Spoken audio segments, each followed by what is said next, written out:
This is KUGAN CASSIUS for IFL TV in association with MTK Global. We're at the Peacock Gym here in Canning Town.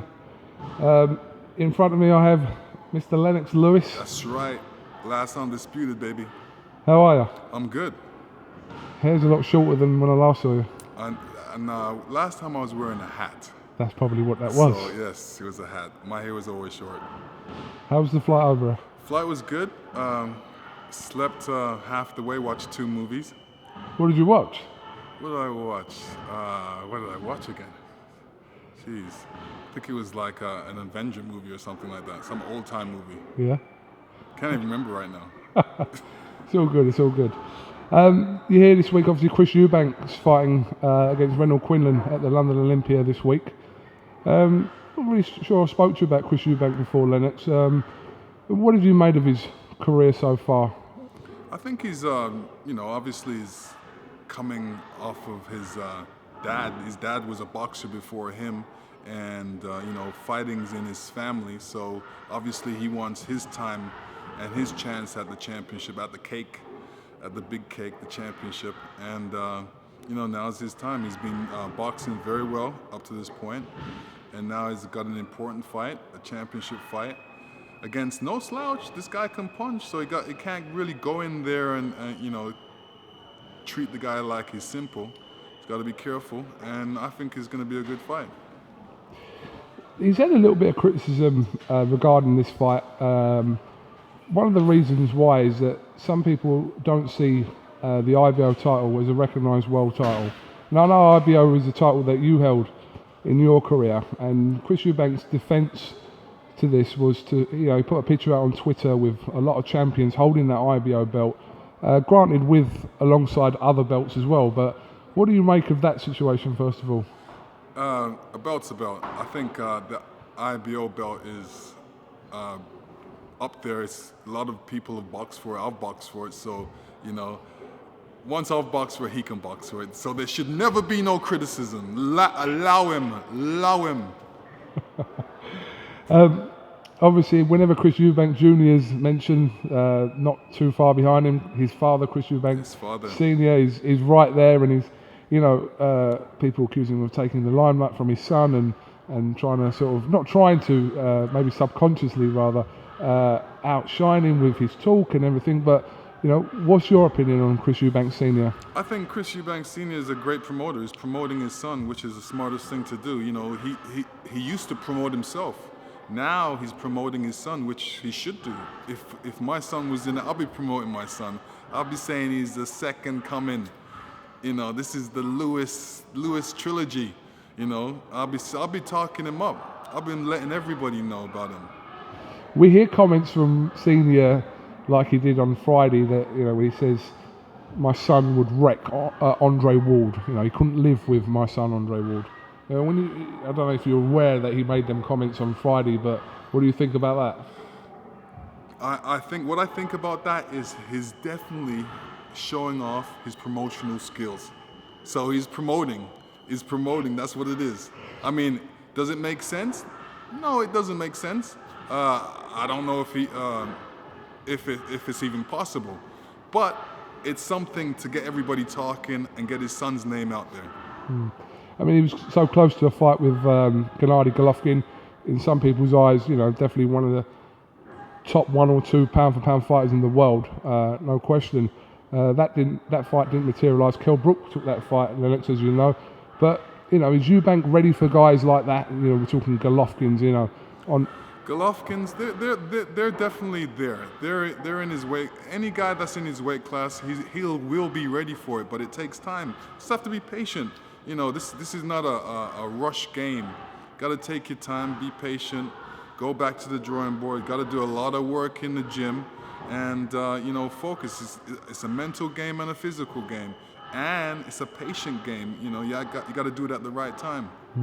There is something very appealing about the whole Eubank package, isn't there? There's something intriguing, and some people might not like it, but they're still watching it anyway. Listen, you guys haven't seen the younger one, Sebastian, so I want to see him. He's got bigger muscles. He's going to be coming out same way. The Eubank's crew. The Eubanks crew.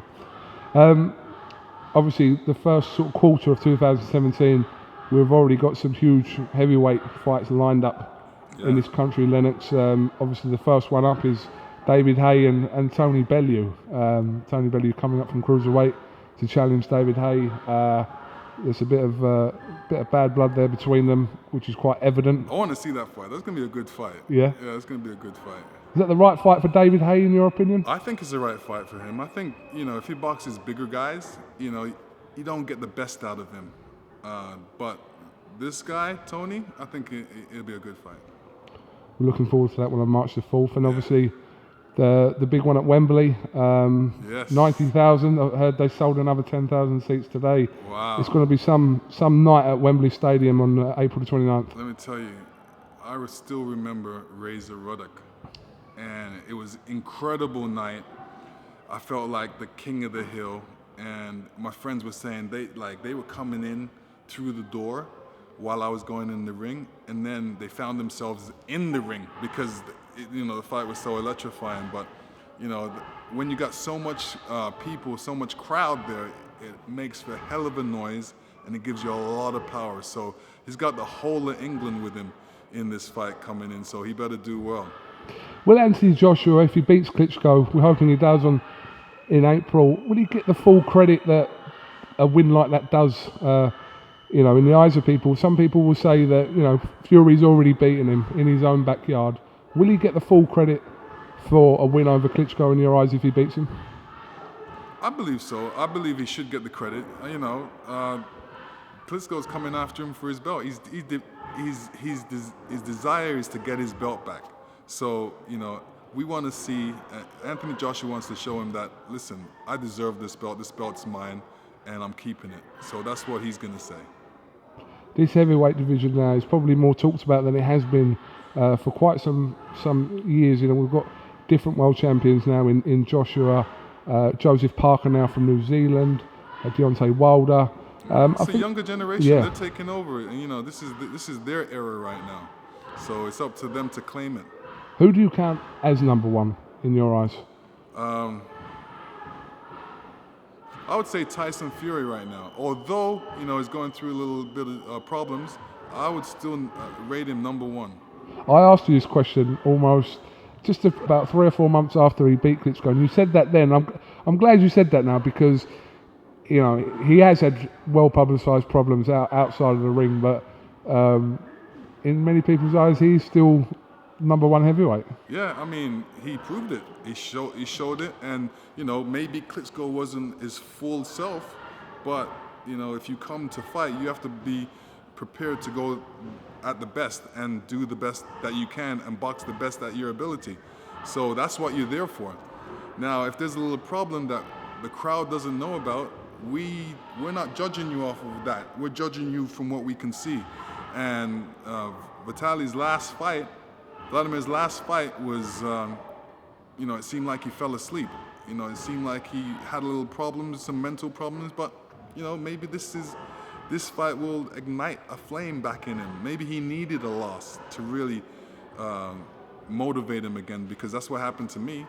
I lost, and it's like, wow, now they've reignited a flame that was dwindling inside of me.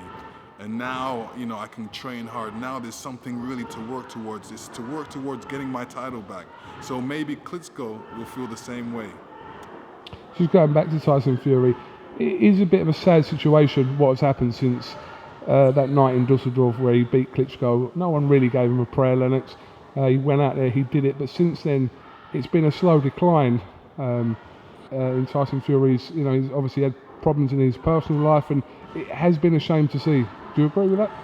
It is, some people, when they're champions of the world, can handle it. Some people can't handle it, and, in order to be a champion of the world, you have to conduct yourself as a champion. You have to realize that there's a lot of people that look up to you, a lot of people watching you, that you're going to affect a lot of people's lives. So you have to be careful, because having that title is a big title, and it means so much and you have to look at the men that held it before you. How great they were: Muhammad Ali, Larry Holmes, Mike Tyson, Lennox Lewis, all the heavyweights, Evander Holyfield, all conducted themselves with, as champions, which we should all do. So we've got obviously Joshua Klitschko. If there was one fight in the heavyweight division that you would still like to see between them top heavyweights, what would you say it was? I would say probably Tyson Fury and Anthony Joshua. Yeah. That would be a great fight. I would love to see them two get at it. Yeah, I think most people will share your sentiments on that one, Lennox. Just finally, Lennox, I know you're a busy man today, so Yes. I'm pleased to be sitting with you. But all this talk of Floyd Mayweather and Conor McGregor, what are your thoughts on that? Is that just pure fantasy? Can it really happen? I think it's fantasy. You know, you got Colin McGregor trying to beat the man that all he does is box. He's got one discipline, and that's boxing and movement.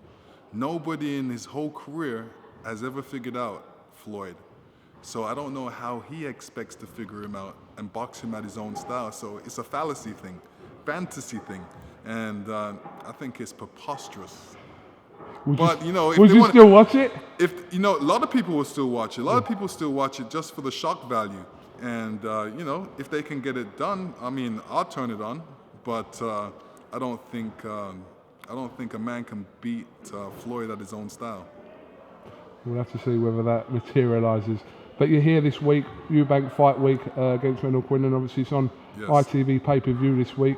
It's got a great undercard. David Price is on the undercard as well. Yeah, so looking forward to watching him, seeing how well he's improved.